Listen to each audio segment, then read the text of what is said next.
I will draw our number 7 up here just so I can jog your memories of what it looks like. So we go across and down that way. The number 7.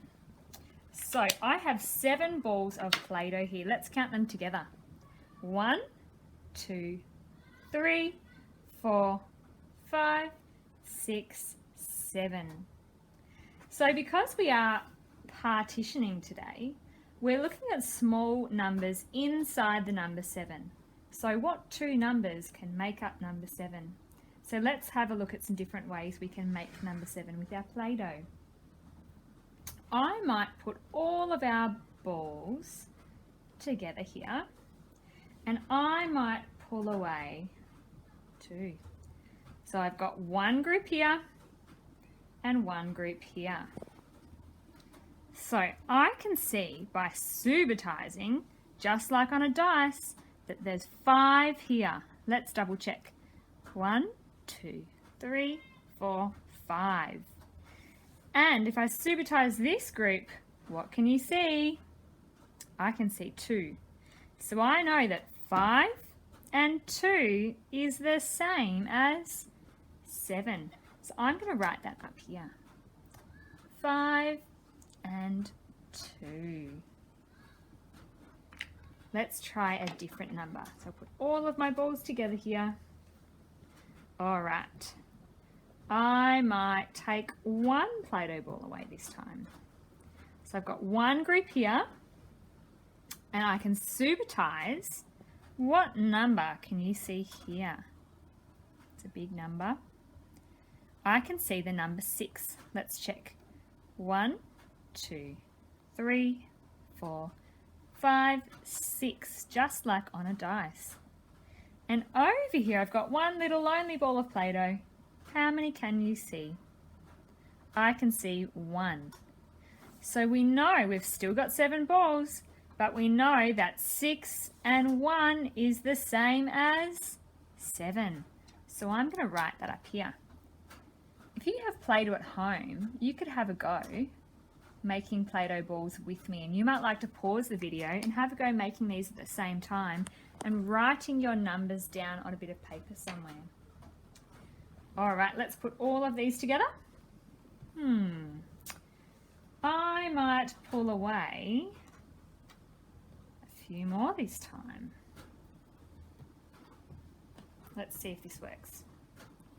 So I've got 2 groups. If I look at this group here, I can see that there's 4 balls here. Let's count. 1, 2, 3, 4. And over in this group, I can see 3. 1, 2, 3. So 4 and 3 must be the same as 7. Let's write that down here. 4 and 3. Now let's double check that we still do have 7. 1, 2, 3, 4, 5, 6, 7. Miss Baxter? Yeah. Could you make the 2 groups and use the number 0? Oh, I don't know. That's a bit tricky. The number 0. Well, the number 0 doesn't have anything because it's 0. So let's see. 1, 2, 3, 4, 5, 6, 7. Got one group of 7. Oh, this is a trick one, Mrs. Mac. There's nothing here. Well, that'd be right, Miss Baxter. That's 0. So I've got 7 and 0. That still works, doesn't it? Let's write that up here. We've got 7 and 0. I like that one. So you can have a practice with your own Play-Doh at home. And if you don't have Play-Doh, you can even do this with rocks, Lego, or things that you find around your house. So that's a really good activity for you to have a practice of. Let's move on to our independent activity over here. So, just like yesterday, when we set up our learning space, we need to make sure we have a pencil, a glue stick, a pair of scissors, our counters that we've been looking after very carefully, and our sheet of spare counters, a page of 10 frames, so our template to help our learning, and our number 7 activity sheet. So you might need to get someone to help you find this sheet. It says here are 7 counters I can see. So it needs to be the one with the 7. So let's double check our counters. I have 1, 2, 3, 4, 5, 6. So today's number is number 7. So we need one more counter. So I'll carefully cut out, pointing down, slowly on the lines. One yellow, one red. Sometimes I cut like this, but it's a little bit tricky. It's a lot easier if you point your scissors down. There we go.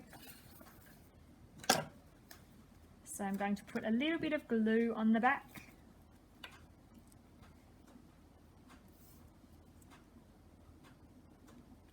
And I'm going to glue my counter on another side. So it's got one red side, one yellow side.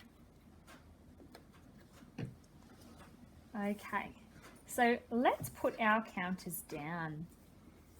So remember, we've got 10 squares in our 10 frame here.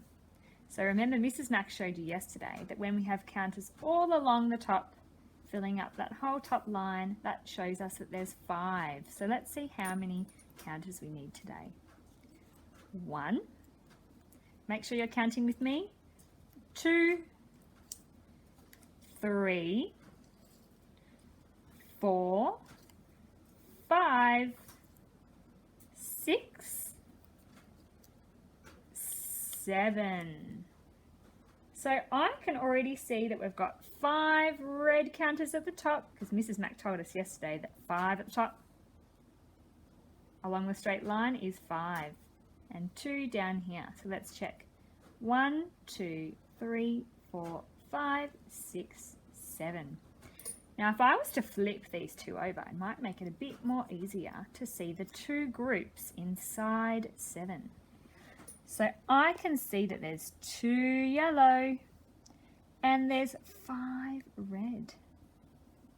Can you see that? All right, let's see if we can make another one. I might bring one red counter down here. Let's see what 2 small groups we've made inside 7 now. I can see 3 yellow. How many reds can you see? 4. So we've made 3 and 4.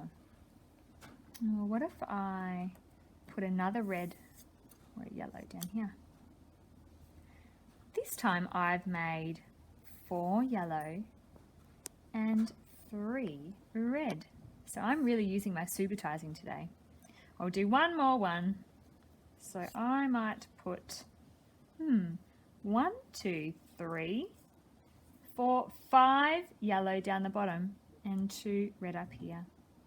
Now you can practice this as many times as you like, and you can even glue them in here and glue this into your maths book so you can keep it if you like, or you can practice with your family as many times as you can, because we know the more we practice, the better we get. So let's move on to our independent activity sheet now. So this one you can do independently on your own. You might like to ask someone at home for some help, but you could probably do this one on your own. And it's a good idea to have your number line with you if you need help to write the numbers, if you can't remember which way is the right way to write them. So let's look at our first one. Remember, we're making the number 7. So let's count our counters all together first. 1, 2, 3, 4, 5, 6, 7. So we still have 7 counters, but let's see the 2 groups. Sometimes it's easier to circle them like this too. I can see 1 yellow counter, so I'm going to write the number 1. And how many reds can we see? I might do a big circle around the reds so that you can see them. Let's count. 1, 2, 3, 4, 5, 6. So 1 and 6 is the same as 7. I'll write that here. Let's do the next one. I've got 2 yellow. I can subratize and see 2 yellows. I'm going to write 2 here. And let's count our reds together.